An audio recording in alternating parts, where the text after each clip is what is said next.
वालेकुम नाज़रीन कराम, मैं इसलिए मेहमान हूँ और हाज़िर हूँ एक नई वीडियो लेके आपके सामने। नाज़रीन कराम, अक्सर आपने ये बहस सुनी होगी कि जी आज अगर तहरीक इंसाफ के साथ बुरा हो रहा है तो क्या इसमें बड़ी बात है, माजी में भी तो लोगों के साथ होता रहा है।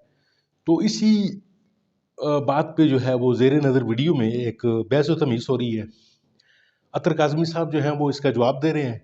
मुनीब फारूक साहब का शो है और देखिए अतर काज़मी साहब जो है वो क्या बात करते हैं। पहले आप ज़रा वीडियो देखिए, फिर इसके ऊपर बात करते हैं। अब अतर काज़मी साहब, एक तो ये इस पर ज़रा रिफ्लेक्ट कीजिएगा कि ये पाकिस्तान की सियासत के अंदर नया नहीं है, ये पहले भी हुआ है। एक ख़ास दायरे के अंदर रहकर पाकिस्तान की मुक़्तदरा को चैलेंज करना किसी सियासी जमात का वो मुख्तलिफ है, बाहर निकल कर वो कर देना जो तहरीक इंसाफ ने किया वो मुख्तलिफ है। लिहाजा उसकी रिटेलिएशन भी मुख्तलिफ आई और उसका अंजाम भी मुख्तलिफ हुआ है और होने जा रहा है। ये बेसिकली वो, अगर मैं लुबे लुबाब जो आदिल साजिद साहब ने बात की है इसके ऊपर रिफ्लेक्ट कीजिएगा। Do you agree with it और डू यू फील कि नहीं दिस इज अनप्रेसिडेंटेड जो आज हो रहा है?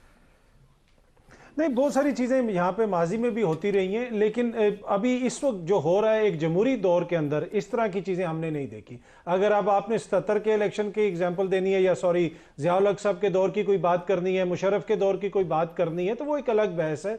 लेकिन यहाँ पे सियासी जमातों का क्या किरदार रहा है? देखें, यहाँ पे सुप्रीम कोर्ट के ऊपर किसने चढ़ाई की थी? आज तक पाकिस्तान की तारीख में किसी सियासी जमात ने डंडे उठा के सुप्रीम कोर्ट पे हमला किया? सिर्फ एक जमात ने किया, नून लीग ने।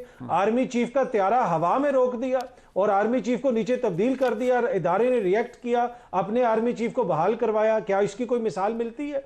आप पीछे चले जाएं, जनाब जनरल गुल हसन के साथ क्या किया खर साहब ने? उनको बैठा लिया गवर्नर हाउस के अंदर, उनका इस्तीफा लिया, वो भी हमारी तारीख का हिस्सा है। अल जुल्फकार किसने बनाई, वो भी हमारी तारीख का हिस्सा है। किस खानदान के लोग उसमें शामिल थे, वो भी हमारी तारीख का हिस्सा है। लेकिन ये कहा जाए कि जनाब के पाकिस्तान तहरीक इंसाफ ने कोई ऐसी चीज कर दी जो माजी में नहीं हुई। पाकिस्तान में बहुत सारी चीजें होती रहती हैं, आपकी इस्टेब्लिशमेंट से लड़ाई भी होती है, ये सब कुछ होता रहता है। लेकिन क्या ये ऐसा होना चाहिए? ऐसा होना नहीं चाहिए। ये बदकिस्मत वाकयात हैं। और दूसरी बात यह है कि इस वक्त आप देख लें 2 साल से मसलसल तो आप उनको खत्म करने की कोशिश कर रहे हैं सियासी तौर पे। यहां तक हालत आ गई है कि एक जो बल्ले का निशान जब पेशावर हाईकोर्ट से वापस आया तो नून लीग की सीनियर क़यादत ने उसके ऊपर प्रेस कॉन्फ्रेंस की कि जनाब ये क्यों वापस आ रहे हैं। अच्छा, तो अगर आप उनको सियासी तो एक सेकंड अगर इस पर रिफ्लेक्ट कीजिएगा। अभी आपने कहा कि बाकी सियासी जमातों ने किया और मुस्लिम लीग नून ने जो किया, और वाकई ये बात फैक्ट है। वो बड़े सीनियर जर्नलिस्ट हैं जाहिद हुसैन साहब, उन्होंने बाकायदा तौर पर बताया कि जिस तरह सुप्रीम कोर्ट स्टॉर्म की गई थी और उसमें PMLN के लोग थे और उन्होंने बाकायदा बताया कि जजेस वहां से अपने चेंबर से भागे थे। कुछ लोग कहते हैं कि नहीं अंदर नहीं जा पाए थे, वो वाकई उन्होंने बताया कि नहीं अंदर गए थे सुप्रीम कोर्ट के लोग। बट सवाल ये है कि यहाँ पर जो तहरीक इंसाफ के खाते में डला, या तहरीक इंसाफ ने किया सानहा 9 मई 2023, इसकी मिसाल, इसको आप कंपेयर 1999 से इसलिए नहीं कर सकते कि 1999 में मुल्क के अंदर एक वज़ीर आज़म था, उन्होंने अपने मर्जी का आर्मी चीफ लगाने की कोशिश की, फौज ने रिएक्ट किया, मार्शल लॉ लग गया। यहाँ इमरान खान साहब ने 2 काम किए। वो हुकूमत में नहीं थे, उन्होंने एक आर्मी चीफ की तैनाती को सबोटाज करने की कोशिश की। दूसरा काम, सेकेंड अटेम्प्ट 9 मई 2023। अब ये वो काम है जिसके बारे में ओवरऑल ये इंप्रेशन, और ये मैं बड़ा खुली बात कहता हूं कि तो फौज के अंदर है कि भाई ये काम आज तक किसी ने नहीं किया, ये किसी जमात ने, किसी सियासी लीडर ने नहीं किया, लिहाजा इसकी सजा भी एग्जेम्पलरी होगी जो भी है।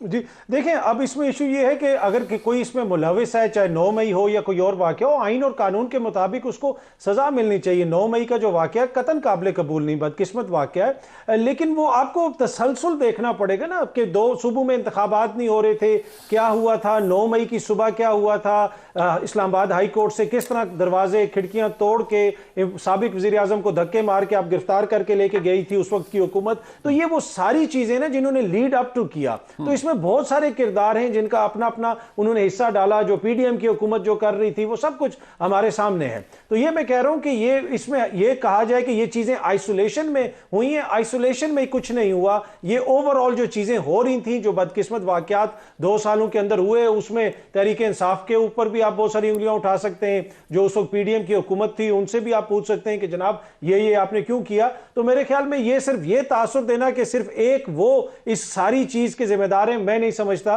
ओवरऑल जो इस वक्त मुल्क के अंदर माहौल है, मैं उसकी बात कर रहा हूं, उसमें हर किसी ने अपना हिस्सा डाला। और बाकी जो ग्राउंड रियलिटी है, ग्राउंड रियलिटी ये है कि अभी भी वो मुल्क की सबसे बड़ी सियासी जमातें, वो सबसे पॉपुलर सियासी जमातें, अगर वो ना होते तो इतने पापड़ ना बेलने पड़ते जो पीडीएम की हुकूमत बेलती रही। जी नाज़रीन करम, आपने वीडियो देखी, वीडियो में देखें जैसे ये आम अमूमी तासर जो है ये बनाया जाता है कि जी आज अगर तहरीक इंसाफ के लोगों को पार्टी छुड़ाई जा रही है, या तहरीक इंसाफ के पर जो जुल्म और सितम के जो पहाड़ तोड़े जा रहे हैं, लोगों को जो है वो जेलों में बंद किया जा रहा है, तो इस तरह कोई नई बात तो इसमें है नहीं है कोई भी।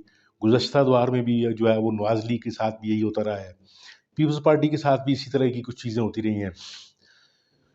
तो अतर काज़मी ने जैसे ये बताया, आपको बताने की कोशिश की, ये इंसाफ की बात करने वाले ये एक साफ़ी हैं, इनको आप अक्सर सुनते होंगे, सोशल मीडिया पे भी ये बात करते हैं कि किस तरीके से जो है वो इस आज के दौर का जो है वो मुवाजना पिछले दौर से किस तरीके से किया जा सकता है।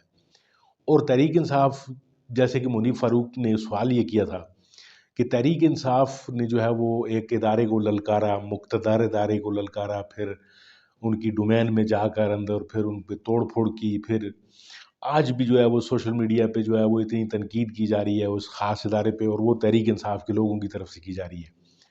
तो इस पे भी नाज़रीन करम जो अतर काज़मी है उन्होंने यही जवाब दिया कि पिछले दौर अगर आप उठाकर देख लें तो सुप्रीम कोर्ट पे भी हमला किया गया नवाज शरीफ के दौर में। फिर जनाब त्यारा हाईजैक, वो जो केस था नवाज शरीफ के ऊपर कि आर्मी चीफ का जो त्यारा फ़िज़ा में था तो उसको ज़मीन पे लैंड नहीं करने दिया गया, इदारे को धमकियाँ दी गई, यानी वो जो कहा गया कि जी गलत करो तुम और ठीक करे नवाज शरीफ।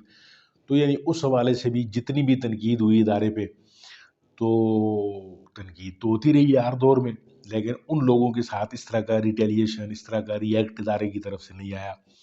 बाकी चीज़ें भी जो हैं वो मुमासलतें जो हैं वो बयान की गई, लेकिन आज जो तहरीक इंसाफ के साथ हो रहा है, नाज़रीन किराम आपने भी देखा है कि उस मतलब औरतों को जो है वो घसीटा जा रहा है रोडों पे बालों से पकड़कर। फिर वो उस्मान डार की वालदा का आपने जो वीडियो देखी, वो उसका गिरेबान तक फाड़ा गया। फिर लोगों के घरों में घुसकर चारदीवारी का जो तकद्दस है वो पामाल किया गया, और एक जो जमात है उसके लोगों को जो है वो ज़बरदस्ती पार्टियाँ छुड़ाई गई।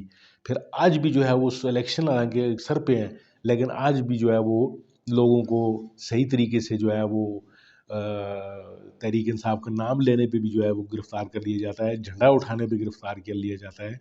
और रैलियाँ आपने गुज़श्ता दिन जो देखी हैं, कितनी 3-4 तो बड़े-बड़े जलसों में तब्दील हो गई थी वो रैलियाँ, और पूरे मुल्क में जिस तरह लोगों ने निकल कर तहरीक इंसाफ का जो है वो साथ देने का जो इरादा किया है, तो उस पे जो है भी पकड़-धकड़, और इलेक्शन के दौरान भी दफ़ा 144 का नफाज़ और वगैरह-वगैरह।